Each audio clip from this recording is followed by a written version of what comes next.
अरे बेशर्मो, मैं जिम्मेवारी के साथ बोल रहा हूँ बेशर्मो, शर्म नहीं आती है? 66वीं 67वीं 70वीं का पेपर लीक हुआ सिविल से बांटा, उसमें पीटी में इंटरव्यू था, कैसे लीक हो गया?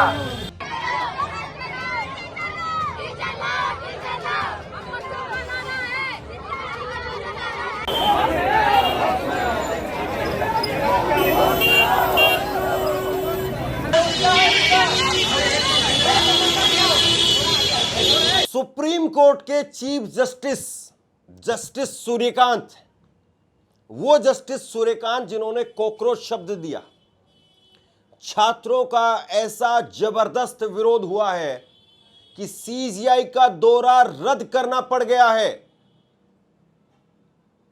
और सबसे बड़ी बात यह है, 56 इंच की डबल इंजन सरकार वो सीजीआई को सिक्योरिटी नहीं दे पा रही है क्या? क्योंकि दौरा जब रद्द हुआ है तो उसमें एक कारण बताया गया है कि सीजीआई की सिक्योरिटी की चिंता थी। अगर सीजीआई अपने ही देश के अंदर, सुप्रीम कोर्ट के चीफ जस्टिस अगर वो अपने ही देश में, और जहां भाजपा की डबल इंजन की सरकार है, अगर वहां पर उस राज्य में अगर सुरक्षित महसूस नहीं कर रहे हैं, या फिर उनकी सुरक्षा को लेकर के चिंता है, या फिर उनका दौरा जब रद्द होता है तो सिक्योरिटी रीजंस बताए जाते हैं, तो फिर क्या कहा जाए? दूसरी तरफ छात्रों ने आंदोलन, आमरण अनशन शुरू कर दिया है। बहुत बड़ी खबर है। और ये जेनजी और जेन अल्फा सरकार का ऐसा लग रहा है कि इस तरफ दाहिना हाथ और इस तरफ बायां हाथ, वो दोनों उखाड़ करके रहेंगे। जेनजी और जेन अल्फा उस सरकार के ऊपर किस तरीके से टूट पड़े हैं। छात्रों ने अब अपना आमरण अनशन शुरू कर दिया है। इसका मतलब यह होता है कि जान दे देंगे अपनी, कुछ भी खाएंगे पिएंगे नहीं। और आज पहला दिन है, खबर मैं आपको वो भी बताऊंगा। लेकिन जिस तरीके से कॉकरोच शब्द दिया था, कॉकरोच बोला था सीजीआई ने, उसके ऊपर बहुत सफाई देने की कोशिश की गई, बात बनी नहीं। और अब जो है उनका मुंबई में TISS, Tata institute of social science, TISS में उनका दीक्षांत समारोह में चीफ गेस्ट के तौर पर उनको बुलाया गया था। यानी उनको डिग्रियां देनी थी। और यह मामला हैदराबाद का नहीं है। हैदराबाद में नालसार यूनिवर्सिटी में इसी तरीके का मामला था और वहां छात्रों ने कह दिया कि भैया हमें सीजीआई के हाथ से डिग्री नहीं लेनी है। अब वो मामला जब उठा, विवाद बढ़ा।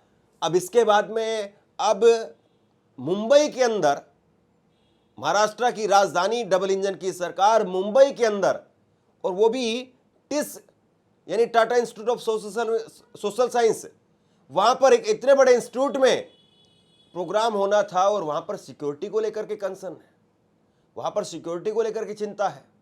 तो बताइए फिर क्या कहा जाए। और सबसे बड़ी बात यह है कि यह प्रोग्राम पहले होना था 4 अगस्त को, इस प्रोग्राम को किया गया 22 अगस्त को। इसकी डेट चेंज की गई सिर्फ और सिर्फ इसलिए कि सीजीआई की सहूलियत वो बनी रहे। सीजीआई की सहूलियत के हिसाब से, उनकी सिक्योरिटी के हिसाब से 4 तारीख की बजाय 22 तारीख को किया गया ये प्रोग्राम। लेकिन साहब अब जो है कह दिया गया कि भैया किसी और को बुला लो, हम नहीं आ रहे। यह हालत हो गई है। और अब जो है वो Tata institute of social science TISS के इस प्रोग्राम के अंदर डिग्री देने का काम वहाँ के दूसरे टाटा सर्विस के दूसरे जो है वो डायरेक्टर हैं, और वो डायरेक्टर साहब आएंगे और डायरेक्टर साहब आकर के जो है वो इस पूरे प्रोग्राम में अब चीफ गेस्ट की भूमिका निभाएंगे। और टाटा मेमोरियल हॉस्पिटल के डायरेक्टर, उनको अब बुलाया गया है। ये तो नौबत आ गई है, ये तो स्थिति पैदा हो गई है। और आप याद करिए, अभी नालसार यूनिवर्सिटी का जब मामला आया तब सीजीआई ने कहा भी कि भैया छात्रों को अलग रखिए। वो जो मनन मिश्रा थे उनको माफी मांगनी पड़ी, मनन मिश्रा को, और मनन मिश्रा के इस्तीफे तक बात आ गई थी। और मनन मिश्रा बीजेपी के सांसद हैं। नालसार यूनिवर्सिटी का जब मामला आया तो उन्होंने कहा कि भाई ये जो छात्र हैं जिन्होंने विरोध किया सीजीआई का, जिन्होंने कहा कि हम सीजीआई के हाथों से डिग्री नहीं लेंगे, उनको कोई वकील के तौर पर एनरोल नहीं करेगा। और उसके बाद में सीजीआई ने खुद कहा भैया मुझे क्यों घसीट रहे हो बीच में, मैंने क्या बिगाड़ा है तुम्हारा। सीजीआई ने लताड़ लगाई मनन मिश्रा को। उधर से मनन मिश्रा को बीजेपी के तरफ से लताड़ पड़ी कि क्यों जबरदस्ती जो है ऐसे ऐसे स्टेटमेंट दे रहे हो, रहने दो, पहले ही माहौल बहुत खराब है, मोदी जी की क्या कम फजीयत हो रही है। आज ये तस्वीर देखिए आप, ये तस्वीर निकल करके सामने आई है आजमगढ़ से, और आजमगढ़ के अंदर बच्चे सड़क पर उतर आए। ये जैन अल्फा जो है वो कहर मचाए हुए हैं। जैन अल्फा वो सड़क पर आ गए और इन्होंने कहा कि भैया हमारी केमिस्ट्री की टीचर नहीं है और हमारा कैरियर वो एसिड के तरीके से जल रहा है।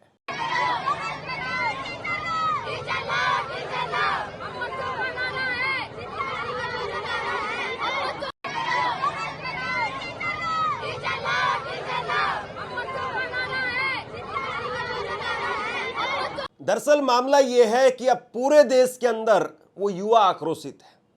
सीजीआई ने जरूर कॉकरोच शब्द दिया, कॉकरोच उसके बाद में पैदा हो गए और लोगों ने कहा, भाजपा के बहुत सारे नेताओं ने कहा एक बहुत बड़े कवि हैं जो राज्यसभा जाना चाहते हैं, उन्होंने कहा कि जहां कॉकरोच होता है वहां हिट भी होता है, हमारे संस्कार ये नहीं है वो नहीं है। अभी वो खुद जो है वो कहां पर है पता नहीं है, कौन सी गुफा में छिपे हुए हैं पता नहीं है। और वो जो है अब जितना माहौल कॉकरोच को लेकर के बनाया गया, अब कॉकरोच वो सड़क पर हैं और जो हिट मारने वाले थे वो डायरेक्ट अपने आप हिट विकेट हो गए हैं और वो खुद पवेलियन में चले गए हैं, खुद उनका कैरियर अब डावाडोल है। लेकिन आप ये देखिए साहब, अब जो बच्चियां हैं वो ये डिमांड कर रही हैं। आजमगढ़ के इन बच्चों को सुनिए, जो स्कूल में फीस वृद्धि को लेकर के, टीचर नहीं है इसको लेकर के आए थे और अब उनकी टीचर कह रही है कि चिल्लाओ मत, नारेबाजी मत करो, तुम्हें इसी स्कूल में रहना है, इस बात को भूलो मत। इस तरीके से आप बच्चों को डरा रहे हैं, धमका रहे हैं। सुनिए।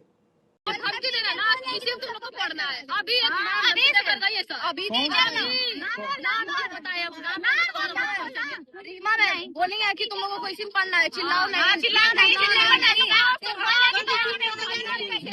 नाम क्या फिर से बोलो।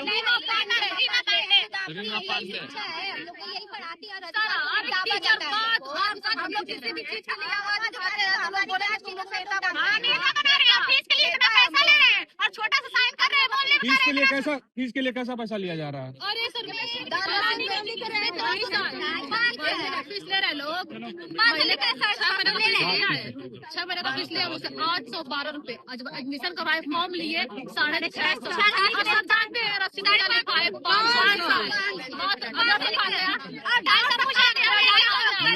बोलो कि आवाज जाएगा। 150 पूछे हम लोग सर, तो बोले तुम लोग दान कर दियो, हम लोग अमीर कम्युनिटी में। ये हालत है। सीजीआई का जो विरोध हो रहा है वो इसी बात को लेकर के हो रहा है, और सीजीआई को जो चिंता है वो इसी बात को लेकर के कि भैया ये 6ठी क्लास के, 8वीं क्लास के, 10वीं क्लास के जो बच्चे हैं वो जीने नहीं दे रहे हैं। वो कह रहे हैं डीएम को बुलाओ, सीएम को बुलाओ। तो भैया वो जो डिग्री वाले जो बच्चे हैं तो वो तो भैया स्कूल भी पास करके आए हैं, वो पढ़ भी इतने अच्छे इंस्टीट्यूट में रहे हैं, तो वो तो फिर पता नहीं क्या पूछेंगे, क्या कहेंगे, क्या बोलेंगे। रहने दो, हम नहीं जा रहे। केवल एक खबर यह बनेगी कि कार्यक्रम रद्द हुआ, और इस खबर में शायद उतने लोग तवज्जो देंगे भी नहीं, लेकिन अगर वहाँ गए और वहाँ कुछ हो गया तो फिर वो रायता जो फैलेगा वो बहुत दिनों तक जो है वो समेटा नहीं जाएगा। और सीजीआई का कार्यकाल जो है अभी अच्छा खासा बचा हुआ है, तो वो अपने कार्यकाल को किसी तरीके से अब शांति प्रिय ढंग से, ये युवाओं वाला जो मामला है, जेनजी वाला जो मामला है, जैन अल्फा वाला जो मामला है, बेसिकली जो कॉकरोच जिनको बता रहे थे, ये कॉकरोच का जो मामला है, वो बोले इस मामले से अपने को दूर रखो यार, इस मामले में हमको मत घसीटो। लेकिन साहब आना तो आपको पड़ेगा। जब सरकारें काम नहीं करेंगी तो लोग सुप्रीम कोर्ट की तरफ जाएंगे, और सुप्रीम कोर्ट अगर पल्ला झाड़ ले तो फिर क्या कहें। एक रिपोर्ट मैं आपको दिखाता हूं, ये आप रिपोर्ट देखिए। आश्रम पद्धति विद्यालयों में 1/3 से ज्यादा पद खाली हैं।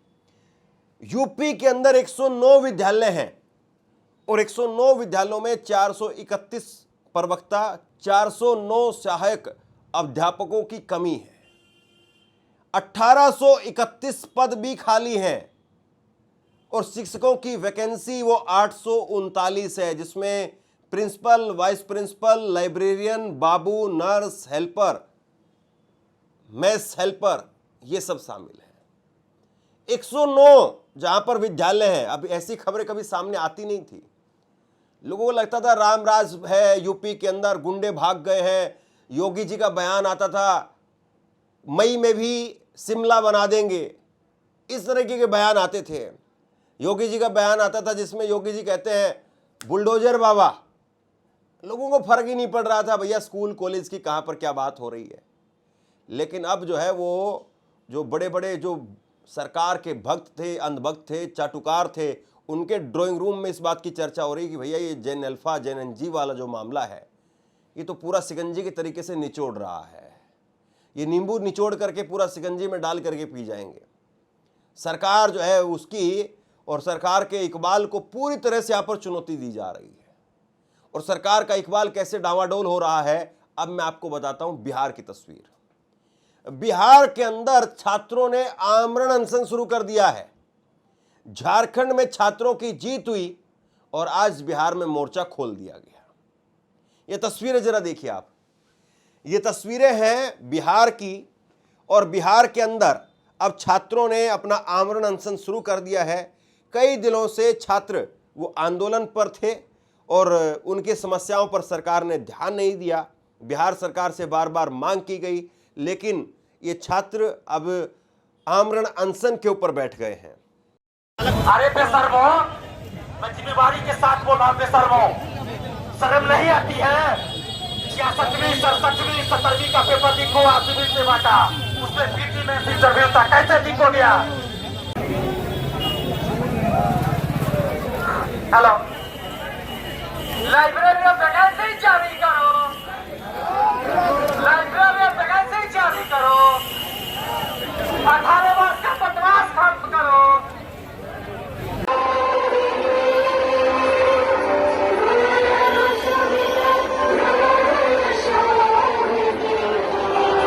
अब बिहार के अंदर जो सीएम है वो सम्राट चौधरी हैं और सम्राट चौधरी हाफिडेविट बांट देते हैं। अब वो हाफिडेविट वाले साहब जो हैं वो आमरण अनशन वालों से कैसे निपटेंगे?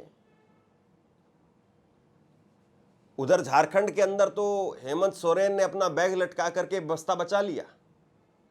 उन्होंने कहा कि ठीक है भाई, हम जेपीएससी और जेएसएससी की भर्ती परीक्षाएं जो है उनको रद्द कर रहे हैं। लेकिन अब यहाँ पर बिहार में माला आ गई है और ये माला मुख्यमंत्री गले में डाली जाएगी। हालांकि यहाँ ये है कि शिक्षा मंत्री जो है वो दूसरे हैं। अब कोई अपने पास में शिक्षा मंत्रालय नहीं रख रहा है। सबको इस बात का डर खौफ हो रहा है कि भैया ये शिक्षा मंत्रालय मतलब अपने गले के अंदर जो है वो हड्डी डाल करके रखना। हालांकि इस देश में क्रांति शिक्षा से ही आई है और शिक्षा से ही आएगी, लेकिन अब सरकारों को डर लगने लगा है बाबू। ये तस्वीर देखिए आप जरा, ये बिहार की राजधानी पटना के गर्दनी बाग धरना स्थल की तस्वीरें हैं, जहां पर आज 18 अगस्त से छात्रों ने शिक्षक भर्ती, TRE-4 और अन्य लंबित परीक्षाओं की मांगों को लेकर के अनिश्चितकाल आमरण अनशन व महा आंदोलन शुरू कर दिया है।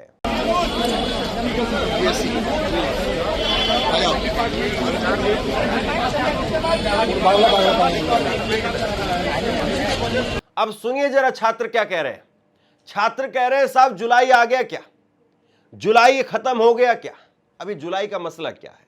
दरअसल ये जो छात्र पटना के गर्दनी बाग में जो बैठे हुए छात्र हैं, ये अपने जो शिक्षा मंत्री हैं मिथिलेश तिवारी, जिनका नाम है मिथिलेश तिवारी, उन्होंने 2 जून को कहा था कि TR-4 का जो नोटिफिकेशन है वो जुलाई के अंदर हर हाल में आ जाएगा।